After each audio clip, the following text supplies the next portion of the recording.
خاطب الحور الحسان وطالبا بوصالهن بجنة الرحمن. Hay inson, siz oxiratni yiroq, dunyoni bo'lsa yaqin deb o'ylamsiz? Iymoni mustahkam musulmon bundoq naqs fikr qilmaydi. Yuqorida Allohning oyatlari va Rasululloh sollallohu alayhi vasallamdan jannat va uningdagi xorlar haqida bergan xabarlarni angladingiz. Demak, ular haqiqat shundaqmi? Endi aytingchi, sizga siz o'ylayotgan atik kuningiz haqida biror xabar keldimi? Yo'q, albatta. Siz atik kunni naq sanayapsiz. Vaholanki, u gumongu. Atiga yoki biror soatdan keyin kirib bo'lishingizga biror hujjat bormi? Nish gumon qattiq tushunasiz. Misol, qop-qorong'i zulmat ketayotgan ko'rga o'xshaymiz. Oldida biz ko'rmagan va ko'rolmaydigan yo'lning tugishi, ya'ni jiro bor. Bizning tugishidan xabarimiz bor, ammo qachon, qayerda, bunisi noma'lum. Biz shu o'rinda o'zimizcha oxirgi nuqta yiroq bo'lishi kerak degan yaxshi gumon bilan 50 qadam tashlab ketayotmoqmiz xolos. Ammo bizning gumonimiz bilan musof yiroqlashib qolmaydigan.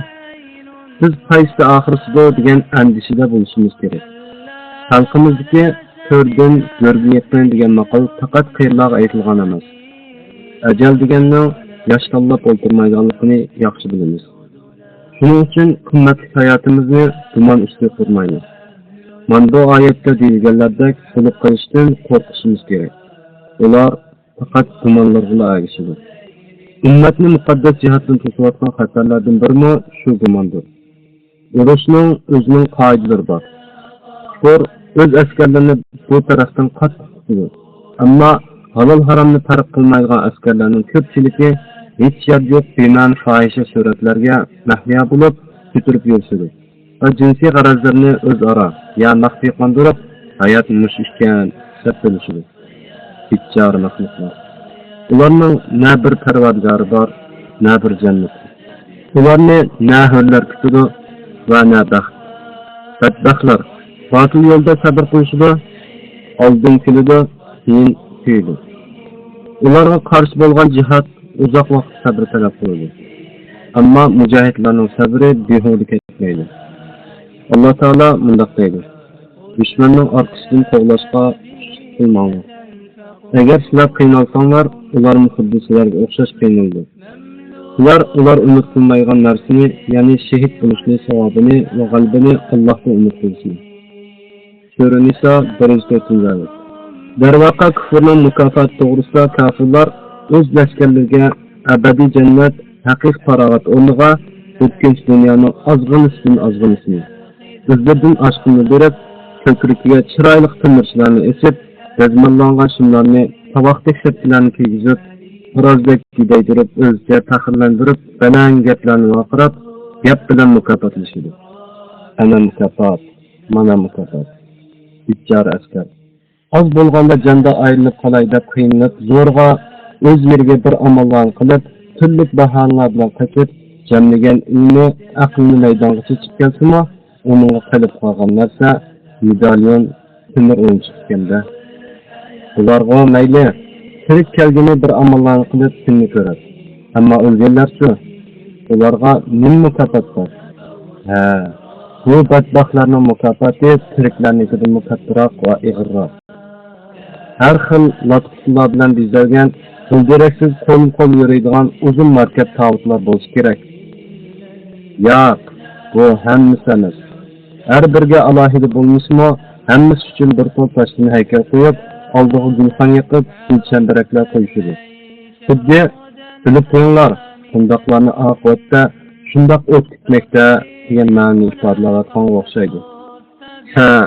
O'zlarining o'tda yenayotganligi yetmagandek, o'lganlarning ustidan kulib, sovuq tashakalning tagiga qo'yilgan gulning nima foydasi bor? Bu gullarni qancha ko'paytgan bilan o'ynab turgan tosh hech qachon xursand bo'lib turmaydi-ku. Bu gullarni beton bilan qilingan dahshatli qabrga kirgizib bo'lmaydi. Ruhlari shart bo'larmiz. Menimcha ular yo'qol, gullaring beshini qolsin qo'shmaza bo'lganlar, savatxon bo'lishi kerak. Turmushdan boshqa yarmag'anligi yetmagandek, Yana ahmoqlarga murosibman bilmasiz desin. Aqlsiz tiriklarning bundoq mukofotlari aqlli o'liklarning haqiqatini ziyor qilishdan boshqa ketadi. Oqibat abadiy diyor. Abadiy azob bilan abadiy rohat tang bo'ladi. Abadiy to'y bilan abadiy hazrat tang bo'ladi. Ne'matga ne'mat bilan rohat bilan yetalaymiz. Al-Qur'on ey mujahid, mustahkam tur mustahkam, to'y muborak ey shahid, lazzatga o'zingni ur, lazzatga. Men yolg'izman deb o'ylamang. Navbatingiz qachon bilmaysiz. Ehtimol siz ko'rayotgan mana bu yo'q kunlarning birida to'satdan shahodat lazzati bilan uchrashish sizga nasib bo'lar. Noumid bo'lma. Noumid shayton va uning do'stlaridir. Mana qisqa vaqtda yozilgan kitobni sizmi qisqa vaqtda anglab ketyapsiz. Sizga ham o'zi qisqa ma'nisi keng so'zlar bilan uzun ko'ringan hayotingiz mobaynida yaratgan egamning rahmatiga loyiq bo'lishingizni tilab qolaman. Assalomu alaykum va rahmatullohi va barakatuh. فنعيمها باق وليس بفاني